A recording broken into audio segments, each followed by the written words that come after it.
After moving to Dubai for work, my colleagues insisted I join their exclusive weekend retreat in the desert. That night, a man in a white robe handed me a drink and said, "Here, you're free to be anyone." As the bonfire glowed, a woman dressed in gold took my hand and whispered, "You're the only one he chose." My heart pounded as the crowd watched, waiting for me to accept. Just as I closed my eyes, a strong hand grabbed my wrist, and a voice growled, "Not this one." I turned and gasped. The last person I expected stood before me. I still don't know how the hell I got myself into this. I keep replaying that night over and over in my head, trying to figure out the exact moment I should have walked away. Maybe it was when they first invited me. Maybe it was when I saw the way they looked at me. Maybe it was when the man in white handed me that drink. But by the time I realized what was really going on, it was already too late. I moved to Dubai for work 6 months ago. It was supposed to be a fresh start, a big opportunity. The company paid well, covered my housing, and even threw in a relocation bonus. Everything looked perfect on paper. The first couple of weeks were overwhelming, adjusting to a new country, a new culture, a new way of life. But once I settled in, I started to notice things. My colleagues weren't like any group I'd ever worked with before. They were sharp, rich, and always in control. They moved like a pack, always together, always in sync. They worked insane hours, pulling off million-dollar deals like it was nothing, but when the weekend came, they disappeared. No one talked about their weekends. They just came back on Sundays looking different. Some looked exhausted, some looked like they hadn't slept in days. Others came back energized, eyes bright, grinning like they knew something the rest of US didn't. I wasn't part of that world. Until Mark, one of the senior guys, stopped me after a meeting and said, "You're coming this weekend." It wasn't a request. I asked what it was about. He just smiled. "It's a retreat. Exclusive. Only certain people get invited." I should have said no. The convoy left the city just after sunset. It was all black SUVs, sleek and silent, cutting through the desert like something out of a movie. I rode with Mark and 3 others, Daniel, a South African guy who barely spoke, some French guy whose name I don't remember, and another guy from our office, Jeff. No one talked much. As we drove deeper into the desert, the roads disappeared. It was just dunes, endless sand stretching in every direction. There was nothing for miles, but Mark navigated like he'd done it 100 times before. Then, out of nowhere, we arrived. It wasn't a campsite. It was something else. Huge silk tents, golden lanterns, thick carpets covering the sand. Music played from somewhere unseen, low and rhythmic. People moved around, some in traditional robes, others in suits and designer dresses. A bonfire burned in the center, the flames rising high against the dark sky. The second I stepped out of the car, I felt it. Something was off. It wasn't just the way people looked at me. It was the energy in the air. Like I'd walked into something ancient, something that had existed long before me and would continue long after I was gone. A man in white approached, holding a drink. "Here," he said, smiling. "You're free to be anyone tonight." I hesitated. I didn't want to take it. But everyone was watching. So I did. The drink was sweet. Too sweet. I could feel it warming my chest immediately. My head felt light, my thoughts slowing, like I was slipping into something I couldn't control. Then she appeared. A woman in gold. Her dress shimmered in the firelight, moving like liquid metal. Her eyes locked onto mine, dark and knowing. She didn't ask who I was. She already knew. She took my hand. "You're the only one he chose." I didn't know what that meant. But the way she said it sent a shiver down my spine. I turned to Mark, but he just nodded, like this was exactly what was supposed to happen. Like he'd been waiting for it. The crowd watched as she led me forward, toward the fire. My heart pounded. I didn't know why. The music swelled. The flames crackled. She leaned in, her lips brushing my ear. "Do you accept?" I didn't know what I was accepting. But something in me said if I said yes, I could never take it back. I opened my mouth. Then, a hand grabbed my wrist. Hard. "Not this one." The voice was low. Rough. Familiar. I turned, and my stomach dropped. Daniel. I hadn't seen him in years. Not since London. Not since my wedding. Not since, I couldn't even process it. "What the hell?" I whispered. His grip tightened. "You need to leave." I was too stunned to move. The woman in gold was still holding my other hand, her nails digging into my skin. "He accepted," she said, her voice calm. Daniel shook his head. No, he didn't. The tension around us was suffocating. The music had stopped. The crowd was still watching, waiting. Daniel turned to me, his voice low, urgent. We have to go. Now. I looked at Mark. He wasn't smiling anymore. You brought him, Mark said, his voice quiet. He's not part of this, Daniel shot back. He doesn't know anything. I was shaking now. Part of what? Mark exhaled, then looked at the woman in gold. She stared at me for a long moment before letting go of my hand. Daniel didn't wait.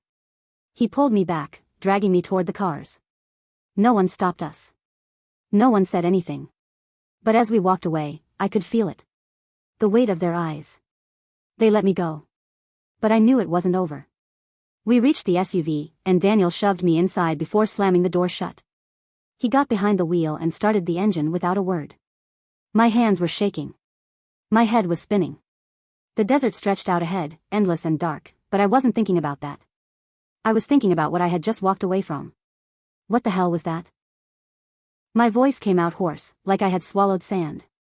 Daniel didn't answer. He gripped the wheel so tight his knuckles turned white, his jaw clenched so hard I thought his teeth might crack. The tires spun against the sand before catching traction, and we sped away from the camp. I looked out the window. The fire was still burning. The people were still standing there, watching. Not moving. Not stopping us. It didn't feel like an escape. It felt like a warning. You need to tell me what's going on. Daniel's eyes flicked to the rearview mirror, scanning the desert behind us. They let us go too easily. I twisted in my seat. Nothing but darkness. Just sand and shadows. No one was following us. At least, not that I could see. Daniel, I pressed, talk to me. He exhaled sharply. You weren't supposed to be there. Yeah, no shit. But I was. And that woman, what did she mean? The only one he chose? Who's he? Daniel didn't respond. And that's when I knew, this wasn't just some weird rich people's party. This wasn't just about cheating or affairs or whatever the hell I had assumed it was. This was bigger. This was dangerous. You need to leave Dubai, Daniel said finally. Tonight. I stared at him. Are you insane? No, he said, voice tight. But they are. I swallowed. My throat was dry.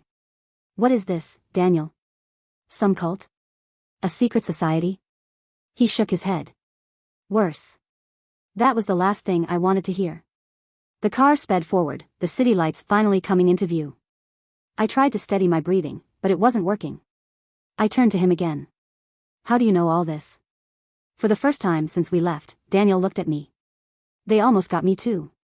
Something cold settled in my stomach. What do you mean, almost? His grip tightened on the wheel. 2 years ago, I was in your shoes. Got invited. Thought it was just an exclusive gathering. Thought it was fun, harmless. Then I realized what was really going on. I didn't like the way he said that. What was going on? I asked. Daniel's throat bobbed like he was trying to force something down. At first, it looks like just parties. Drinks, beautiful women, secrecy. But it's more than that. The people at those gatherings, they're not just rich men looking for a good time. They're powerful. Politicians. CEOs. Royal family members. And they don't just want to party. My fingers clenched against my knees. Then what do they want? Daniel's eyes flicked to me. He looked exhausted. Haunted. Obedience. A chill ran down my spine. I didn't know what that meant. But I knew it wasn't good. Daniel continued, his voice lower now. The woman in gold? She wasn't flirting with you. She was marking you. You were about to be given to someone. A pit formed in my stomach. Given? He nodded. That's how it starts. They pick new faces, people who won't be missed. At first, it's all an illusion of choice. A drink here, a whisper there. But then you're in too deep. And by the time you realize it, it's too late. I was silent. Because I had almost said yes. I had almost accepted. A cold sweat broke out on my skin. Daniel kept talking. That's why they let you leave so easily. They don't chase. They don't force. They wait. For what? I whispered. He exhaled. For you to come back on your own. The words hit me like a punch to the gut. That's why you need to leave Dubai, he repeated. Because they don't forget. They don't move on. Once you've been chosen, you're never really free. My pulse hammered in my ears. I wanted to believe he was overreacting. That this was paranoia. That it was just some messed up party, and I had dodged a bullet. But deep down, I knew. He was right. And then, the headlights behind us flicked on. A black SUV. Silent. Steady. Following.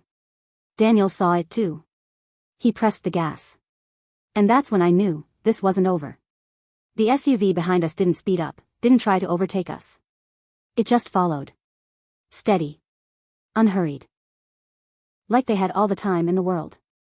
Daniel's jaw tightened. They made their move sooner than I thought. My pulse pounded in my ears. What do they want? Daniel's fingers flexed against the steering wheel. To see what you'll do. If you run, they chase. If you stay, they'll make you comfortable. Make you feel like it was all in your head. Like you imagined it. I turned in my seat, watching the SUV in the side mirror. Tinted windows. No visible driver.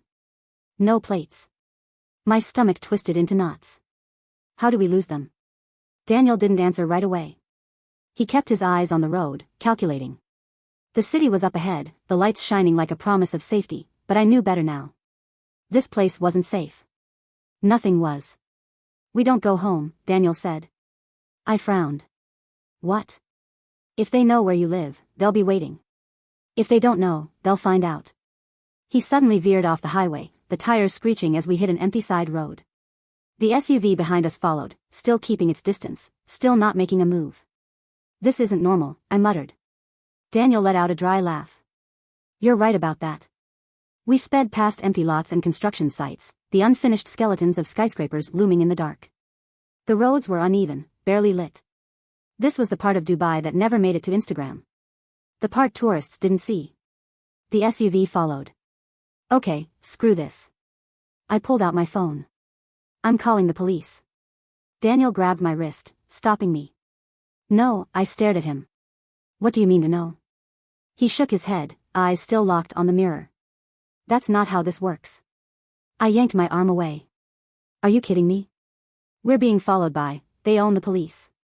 The words sank into my skull like lead. I swallowed. That's insane. Daniel shot me a look. Is it? My throat went dry. I didn't know anymore. I tried to breathe, tried to think. So what do we do? Daniel didn't hesitate. Disappear. He suddenly swerved again, cutting through a dirt lot, the car jolting over uneven ground. The SUV behind us hesitated. For the first time, they hesitated. Daniel floored it. We tore through an alleyway, barely squeezing between two concrete barriers, then shot out onto another road. I twisted in my seat, heart hammering. The SUV was gone. No headlights. No shadow trailing us. Nothing. Daniel didn't slow down. They'll find us again. How? He didn't answer. I looked down at my hands. They were shaking. My whole body was buzzing like it wasn't mine. Like I had stepped into a different reality. Daniel finally spoke, his voice lower now. We need a place they don't control. Where the hell is that? He exhaled through his nose. I know a guy. Of course, he did. Daniel took another sharp turn, heading toward an older part of the city. The neon lights of high-end hotels and skyscrapers disappeared behind us, replaced by narrower streets, low-rise buildings, and faded shop signs. We finally stopped outside a small, run-down cafe. The kind of place people walked past without noticing. This is where your guy is? I asked, my voice unsteady. Daniel killed the engine. Just trust me. At this point, I didn't have a choice. We got out. The streets smelled like cardamom and dust. A couple of old men sat outside, sipping tiny cups of coffee, their conversations low and unbothered. They barely looked at us. Daniel pushed open the door. The inside was dimly lit, the air thick with the scent of shisha and old wood. A single man sat at the back, half hidden in the shadows. His eyes flicked up to us. And then, he smiled. A slow, knowing smile. I was wondering when you'd show up, he said. I had never seen him before in my life. But he knew me. And the way he smiled told me everything. I was already in deeper than I thought. The man at the back of the cafe tapped his fingers against the wooden table, his eyes never leaving mine. I was wondering when you'd show up, he said, his voice smooth, unbothered. Daniel didn't speak. He just exhaled sharply and pulled out a chair. I followed his lead, though my body was tense, my hands balled into fists under the table. Whoever this guy was, he was expecting us. Expecting me. I don't know who you are, I said carefully, but I'm not supposed to be here. The man chuckled. That's where you're wrong. His smile didn't reach his eyes. He was older, maybe late 40s, with sharp cheekbones and a neatly trimmed beard. He looked like he belonged in a boardroom, not in the back of a crumbling cafe. Daniel finally spoke. Ziad, we need a way out. Ziad nodded, still studying me. And this one? He doesn't even know what he's running from, does he? I swallowed, trying to keep my voice steady. No. But I'd love for someone to explain it to me. Ziad sighed like he had all the time in the world. That night in the desert, you weren't just invited to a party. You were picked. You weren't supposed to say no. I felt my stomach clench. Picked for what? Ziad tilted his head. Do you want the long version or the short one? I didn't answer. He smirked. Your colleagues? The ones who brought you there? They're not just businessmen. They're facilitators. Middlemen. They bring in fresh faces, new blood. People who won't be missed. I shook my head. That doesn't make sense. I would be missed. Ziad raised a brow. Would you? I opened my mouth, but he cut me off. Your family is back in London. You have no close ties here. If you disappeared tomorrow, what would happen? I didn't answer. Because the truth was, he was right. Ziad leaned forward. You were a perfect candidate. Educated, presentable, disposable. They would have molded you into what they needed. The desert retreat? That was a test. They wanted to see if you'd submit. My throat went dry. Submit to what? Ziad looked at Daniel. You didn't tell him? Daniel didn't look at me. His jaw was tight, his fingers tapping restlessly against the table. Ziad exhaled, almost annoyed. Let's just say there are very powerful people in this city. And they like to own things. Businesses. Politicians. People. A cold chill crawled up my spine. That woman in gold, I whispered. She said I was the only one he chose. Who was he? Ziad leaned back, considering. That, he said slowly, is the question you should be afraid of. I stared at him. Daniel ran a hand through his hair. We don't have time for this. We need to move. But Ziad shook his head. That's not how it works. Daniel's patience snapped. Then tell us how the fuck it works, Ziad, because I am not letting this happen again. Silence. Ziad's expression darkened. You think you stopped it? You think dragging him here changed anything? Daniel tensed. Ziad continued, voice calm, smooth. If they let you leave that easily, it's because they knew you'd come back. I clenched my jaw. I didn't come back. Ziad smiled, but there was no warmth. Didn't you? The words sat heavy in the air. I realized what he meant. I had come back. Not to the desert, but to this. To the questions. The paranoia. The pull. They didn't need to drag me back. They just had to wait. I suddenly felt sick. Ziad glanced at Daniel. You told him to leave Dubai, didn't you? Daniel exhaled through his nose. Yes. Ziad shook his head. You don't run from people like this. You erase yourself. You disappear so completely that you don't even exist in memory. I swallowed hard. And if I don't? Ziad didn't answer right away. Instead, he reached into his pocket, pulled out a phone, and slid it across the table. The screen was already on. A video. I hit play. At first, I didn't understand what I was looking at. The quality was grainy, like it was taken from a security camera. A dimly lit room, a plush sofa, a man sitting with a drink in hand. Then I saw her. The woman in gold. She was sitting beside him, leaning in, whispering something in his ear. He nodded. Then he looked up. At the camera. At me. The realization hit me so hard I nearly dropped the phone. It was a live feed. He was watching me. Right now. Ziad's voice was quiet. He's waiting. I shoved the phone away like it had burned me. My pulse roared in my ears. Daniel muttered a curse under his breath, standing up so fast his chair scraped against the floor. We need to go. Ziad didn't move. There is no going, Daniel. I could barely think straight. Then what do we do? Ziad leaned forward, his voice lower, dead serious. You finish what they started. I stared at him, trying to breathe through the panic. What the hell does that mean? Ziad's expression didn't change. You walk back into the fire, he said. And you burn it down. The words hit me like a hammer to the chest. I knew what he was saying. The only way out was through. I could run for the rest of my life. Or I could end this. But to do that, I had to go back.